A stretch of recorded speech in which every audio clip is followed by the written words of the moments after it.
आमर रथरे जो डाहुक बसंती डाहुकंकर मुख्य काम होची रथर दिशा को निर्णय दबा रथ जमीती ठीक भाव में टणा जीव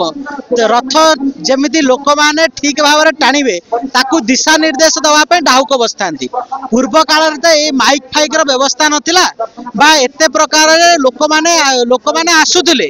किंतु साधारणतः रथ यात्रा विशेषकर लिंगराज रुकुणा रथ यात्रा को महिला माने वर्जित थिले महिला माने रथ यात्रा रे रथ टू टाणीबा बारण थिला तेणु से समय जितेबाला पुरुष मैंने आसुले विराट विराट रथ ताकू आज पिचु रास्ता रथ गड़ी गड़ी पलाऊँ आग कालर जो माटी कादुआ रास्ता थिला सेते रथ भिड़ा कष्ट हुए तेणु लोक थकी जाती लोक भाव को उन्मादित करने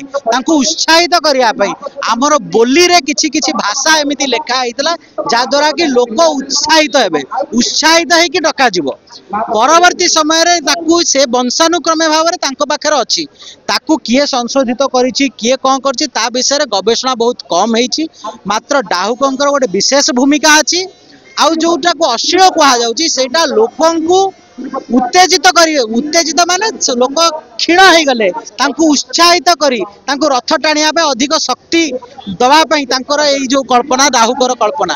ताकू किए केमिति आज निश्चित भाव रे एटा कहिबार द्विधा नहीं जेतेबेले आमे सामाजिक स्तर रे परिवर्तन आनीचे माँ माने रथ टाणिया को आसिले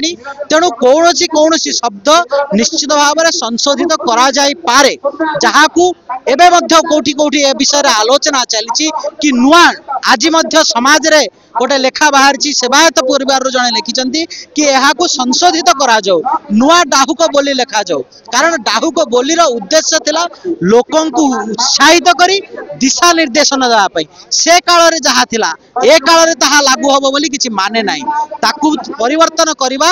ए दिगरे आहुरी अधिक गवेषणा एवं अध्ययन आवश्यकता अछि।